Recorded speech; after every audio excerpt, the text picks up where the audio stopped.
Welcome to Ground Up Growth. I'm Hannah Pittman, founder of Pittman Marketing, alongside my co-host Paul Hopper, principal broker of Hopper Real Estate Leaders. Together, we sit down with entrepreneurs and business leaders to share insights, strategies, and lessons to help you build success from the ground up. Welcome back to Ground Up Growth. Today we are on episode 2, continuing our conversation with Miss Emily Grohovsky with Cedar Hill Gardens. Hannah, tell us what we're going to talk about today. So in the first episode, if you haven't listened to that, go back and listen to it. You'll hear how Emily got to where she is and a little bit about the business that started 4 years ago. And really in that conversation, we dove deep into gardening, I would say, and a lot of what laid the foundation to, like, you are an expert in this area, and which is great because there's a big knowledge gap to getting into gardening and vegetable gardening in general. What I want to talk about is more the business behind it, because I think people might see it and be like, oh, that's a fun little hobby. You've really built, though, an incredible business and have, so much demand in this area. And I want to talk about, too, how you didn't, from what I understand, know much about starting a business. Nothing. You started it with a hobby, had people ask, and then now you have this great business. Mm-hmm. So I kind of want to talk about how you got into it and tell us a little bit about Cedar Hill. And I know it's uncomfortable for people to brag about yourself, but you're killing it. And it's really interesting to me. So I want to share some of that with the listeners. Yeah.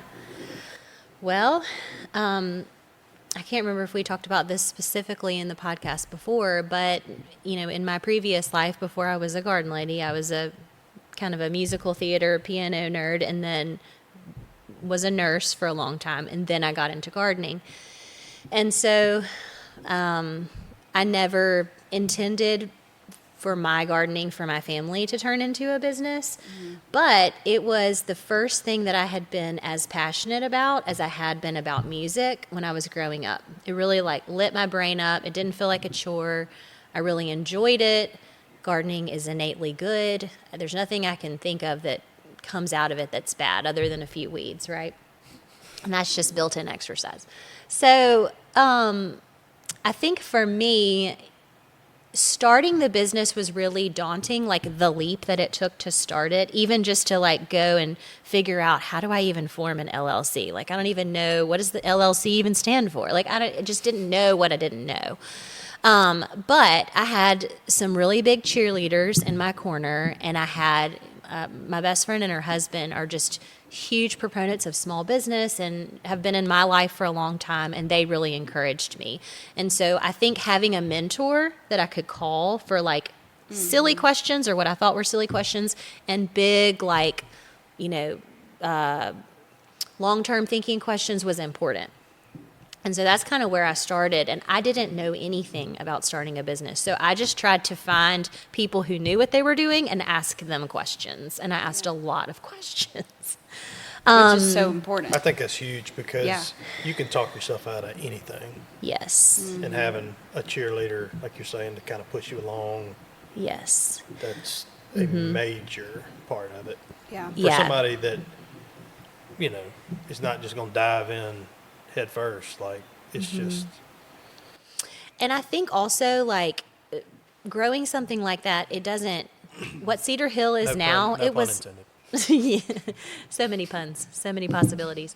What Cedar Hill is now 4 years in is not what it was in the beginning. If I had tried to conceptualize what I do now, I would have been I can't do all of that. What? Have employees and all of that? No, I couldn't. All I could conceptualize was the next right step, which was, how do I build this person's garden? And for me, that looked like going to Home Depot and walking around and handing out my little business card that I made with my vegetables on it to the people that worked at Home Depot. And I was like, hey, I have this garden business that I'm doing, and are you free on Saturday? And can you bring a wheelbarrow? And that is how I started my business. And I would ask them how much they were getting paid at Home Depot. And I'd say, I'll pay you $5 an hour or more. And they were like, yes, ma'am, where do we meet you? And that's how I started my business. And at the time, I felt so silly because I was like, how is this sustainable? Just going to Home Depot and hiring people off the floor. But that's not what I do now. Yeah. But that's how I started. And so I just tried to kind of be brave and do it scared, I guess, and start with that first step. And then it grew organically from there. So I think having a mentor that you can call and then not being scared to just like get out there and try. And then, of course, you have to show up and you have to do a good job, right? Because you want to create a quality product that somebody's going to appreciate when they're investing in your product. So that's kind of how I started. I think that there's a lot of commonality in other business owner stories and how they start. Mm-hmm. Having a good mentor, not being scared, and then obviously working hard and having a good product or service. And not knowing what the future looks like. I think that's a really good point. Yeah. 4 years down the road, it looks totally different. If you were given that 4 years ago, hey, this is what it's going to look like, you'd be like, either no, I'm not interested, or no, I can't bridge that gap in my mind. But just taking those little steps, I mean, that's what it takes to, And it wasn't like I just went and quit my job and then all of a sudden started Cedar Hill. Like I was still a nurse. I was still doing what I was doing, but I gradually stepped back from that's that. a big point. And so, that way I was able to kind of have a safety net and have my, nursing job there. But as the business grew, I started to cut down my nursing hours. And then it got to the point where I was like, I can't keep up with the garden demand. And now I'm going to kind of really take the leap. And those leaps were always scary, but very necessary. So I've learned a lot of things. I've learned you have to spend money to make money. I've learned it's really important to hire like the right people and people that, not necessarily just show up, but people who go above and beyond and, they value doing a good job and they value what you're doing in your business. So I don't know. I feel like I've grown in confidence as a business owner and knowing that like, okay, I'm ready for that next step. Who do I talk to? Who do I hire? And how do they get me where I want to go? So confidence, I guess, has grown a lot because in the beginning it was very scary. Yeah. Yeah. And just, I love that idea of not jumping straight into it all in. I tell our agents a lot of times that if somebody's part-time, they've got a full-time job and then they're getting into real estate, I'm like, don't just jump into real estate because you're not going to sell anything in the first 30 days, or whatever.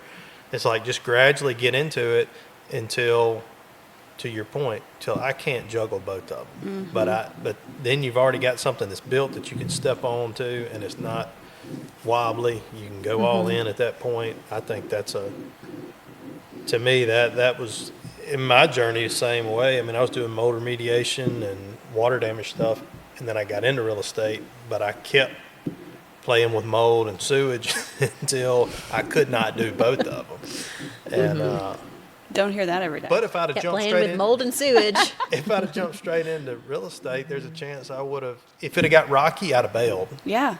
Because you've got the pressures of everything, and then you add a financial layer in there, and it could be overwhelming. So I think that's a really good point to just kind of gradually. Yeah. It allows somebody also to try business. If you got a business idea out there, and look, I mean, I'll raise my hand and say, like, I've had failed business ventures, but it allows you to test the waters. If it don't work, go back to being a nurse, regroup, try something else. Right.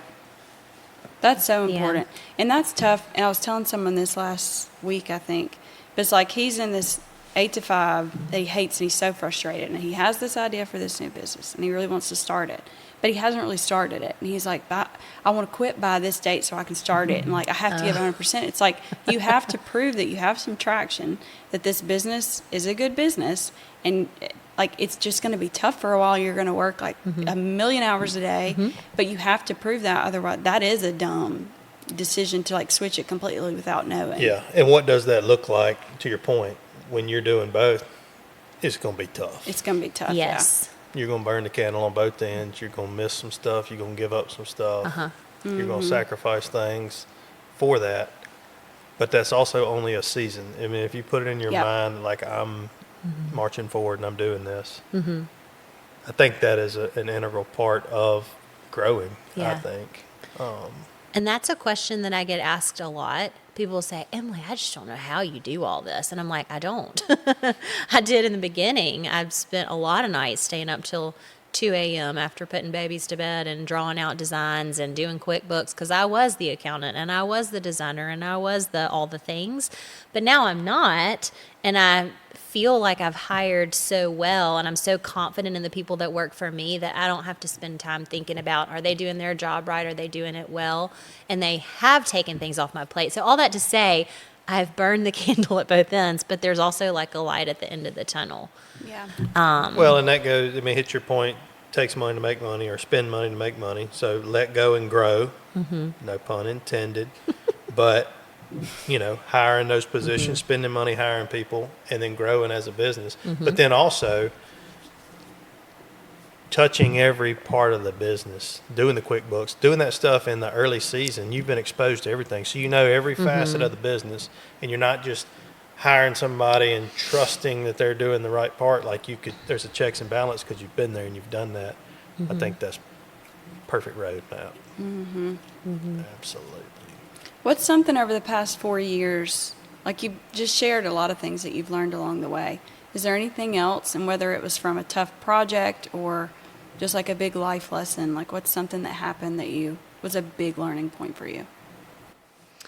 I think just being honest with people, you know, when you work outside and you're in construction, there can be a lot of unforeseen factors. And it's not like that happens all the time, but like once in a blue moon, there's going to be something that you run into that's totally out of your control and might affect the budget of the project.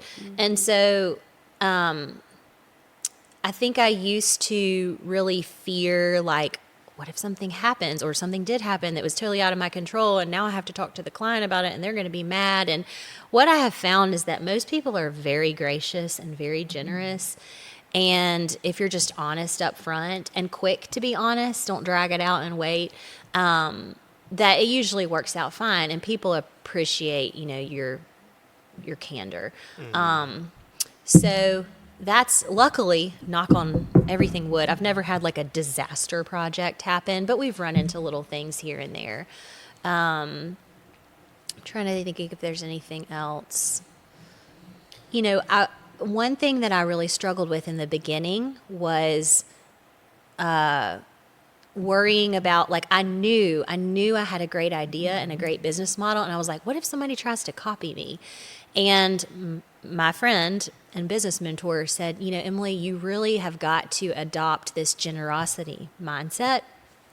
And what they meant by that was like, there is enough business to go around. And I always say that now, there's enough dirt to go around. And I know that now, that there's plenty of opportunity out there. And if somebody came along right now and copy and pasted Cedar Hill, there would still be plenty of business for both of us. And so I don't really think about that anymore. It doesn't really affect me in my business mindset anymore. But that was really, really helpful just to kind of shift. Yeah, that's huge. And I think that can apply to any industry. Yeah. Advertising, real estate. There's enough houses to go around, Right. Yeah. So. I just had a question and I lost it. Hold on. Primarily, while she's thinking of that, I'm assuming you use some type of rot-resistant wood like cypress or cedar for your boxes? So we do a lot of cedar. We also do a lot of steel beds now.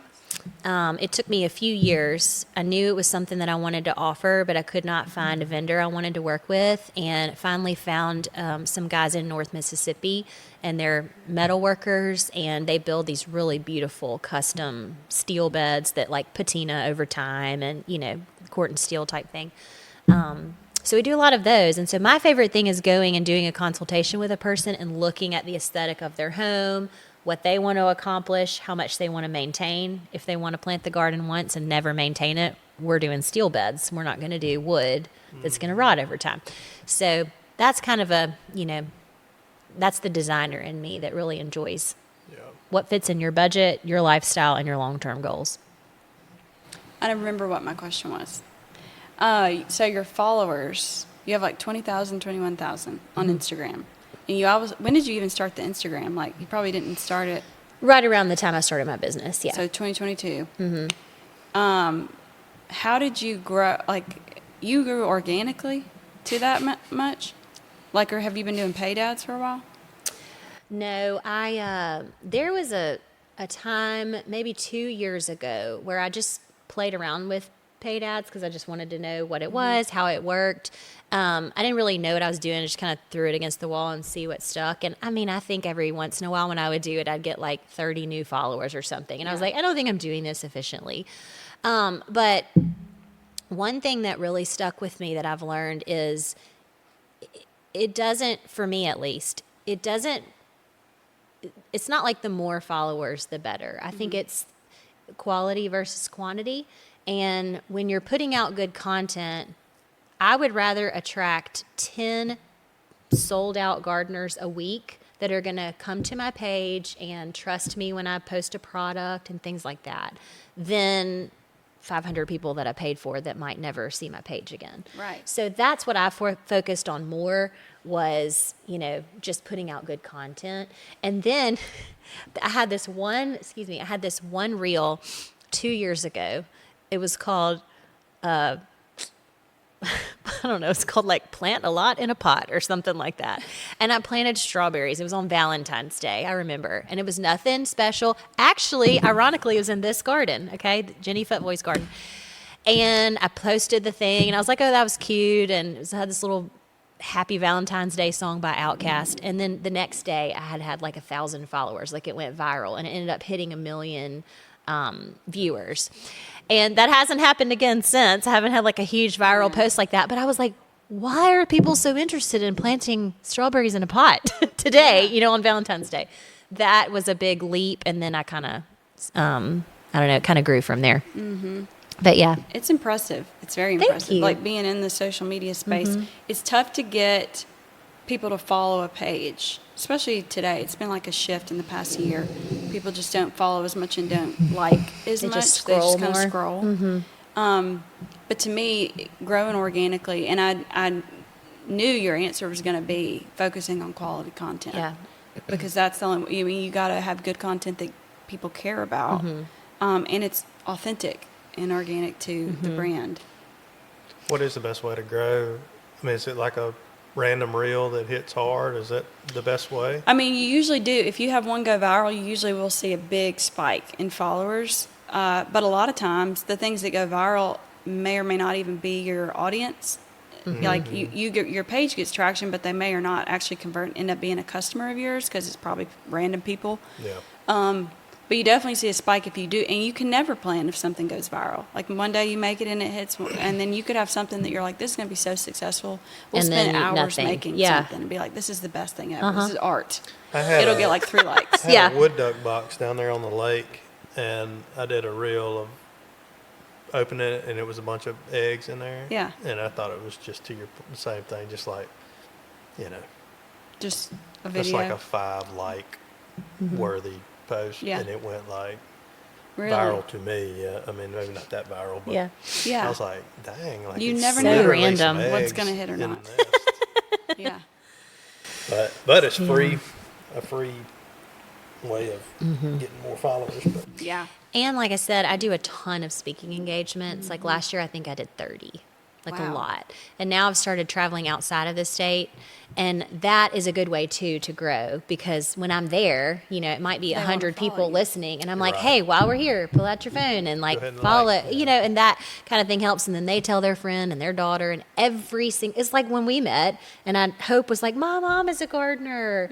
Everybody has somebody in their life that's a gardener, if it's not them, that they think of. Yeah, for sure. No, and I totally agree with the quality over quantity, but in the same breath, it's like with you having 20,000 followers, if somebody in town calls you and then looks at your page, they're immediately going to trust you, I would think, like, all right, they're legit.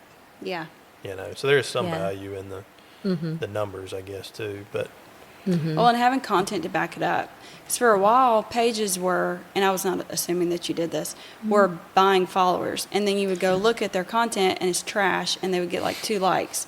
But you go to your page, you have a lot of followers, but you have good, purposeful, educational, brand-driven content to back it up. And so it builds more trust than even having a bunch of followers and then having like some graphics that are do nothing for the brand. I just learned about this. I was talking to a friend last week, and she kind of accidentally did this TikTok shop that kind of went viral, and all of a sudden she's got this business and bringing in all this money. And we were talking at the baseball fields, and she was like, yeah, I'm waiting till I save up this much money to buy this Instagram account. And I was like, say what? And she's like, yeah, you can just like buy like, all these followers and just buy an Instagram account that's already established. And I was like, maybe I'm old, but I didn't even know that was a thing, that you could just go buy like an Instagram account. So all that to say, I'm not interested in doing that. But yeah, I do. It's wild.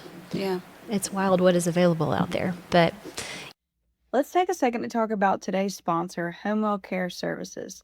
As entrepreneurs and business leaders, we spend so much energy building something that matters, but life doesn't pause for the business. And for a lot of us, that means there's a season where someone we love needs more care than we can give them on our own. Homewell brings trusted, compassionate caregivers right into our home, companion care, personal care, even specialty care for things like dementia or chronic conditions. What makes them different is that every single client gets a dedicated care manager at no extra cost. Someone who knows your family, tailors the plan, and adjusts as needs change. It's not a one-size-fits-all service. It's care that actually fits your life. If you or someone you love is in that season, I'd encourage you to reach out. Visit homewellcares.com to find care in your area. That's homewellcares.com. So what does the future of Cedar Hill Garden Club look like? Are you going to get into some other party zones? Going to go outside the state?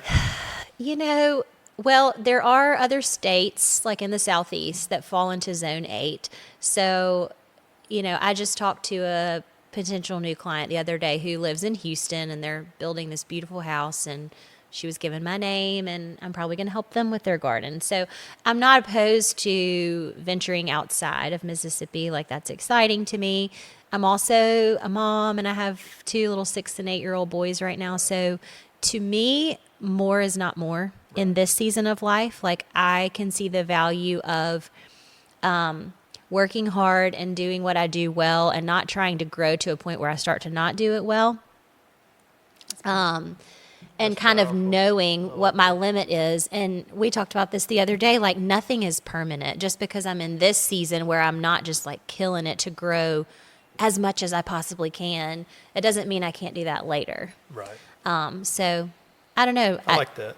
I think just knowing where you're at in your season of life, and that also is like me preaching to the choir, because I have to kind of watch how much time I'm spending on socials, because I could spend all day creating reels and things like that. But like, it's summer and we're at the pool, and like, I'm stepping back, and I'm okay with that, I think that's amazing and great that you can kind of pull back, because it's tough. I mean, you get bit by that entrepreneurial bug, and it's like and the opportunity is there. Like, you've built this business, you have this demand, you could easily be like, no, we're doing this. And then you look up and your kids are going to college, and you're like, Yeah. Well, now's my time that I really want to. Yeah. And I think that is where I learned it's really important to have different like revenue streams in your business. Because if it was all up to me to do everything just based on construction, I mean, hello, like, it's rained all week and I can't build anything, right? So if I don't have income coming in anywhere else, then how am I supporting my business? And so creating products that I'm proud of, like this calendar, it's not a scam, but it's part of my business, and it supports the business when the construction part is not. And so having some passive income streams is really helpful too. And I've learned that's a really good idea. that. Because like, you could probably do Zoom calls for the people in Houston on a rainy day here for, I mean, and it's not just a huge time suck, and that, I like that. Yeah. And who would have ever thought like gardening would have that many tentacles, that many avenues? Maintenance, installation, consultation, calendars. Well, and I think that's the reason why Cedar Hill has been so successful, is like, we're not fishing, we're teaching a man to fish, right? And so when in our business, after somebody gets an installation, usually for the next year, we go back twice a month. And that's when we help them. We usually meet with them and say like, hey, what is this? What is this bug? How do we treat this organically? Is your cucumber ready to pick? Whatever the question is. And then because their garden looks good and it's producing, then somebody else sees it and they say, oh, well, if you are busy and you can have a garden that looks like this, and I can too. And we automate it too to make sure it gets watered daily and it gets, we just try to make it as easy as possible because we're all busy. We always have good intentions, but, we're all busy. So I just we had have a learned great a lot. business idea for you. We'll talk about off air. But thank you so much for coming on. This is so interesting. I love hearing about gardening, but even more, I love hearing your business mind and how you've taken this, what's just a hobby for a lot of people, and built a really great business with, like you just said, several different avenues on it. So Yep. I think people will find this very interesting, hopefully inspirational too, with just how you got here. And people will get the courage to take the next step. Yeah. And to that, if anybody wants to take the next step, they can just book a consultation with us. Yep. And they can do that on our website, and then we just kind of help them figure out how to go from there. They don't have to have experience. They don't have to know what they're doing. That's what we're there for. So, Yeah. Thank you so much. Yeah, Emily, thank you for coming on. having This me. has been really good. I'm really excited for you in the future. Thank And, you. Hope your business continues to grow. I knew that was coming. Thank you. That was so good.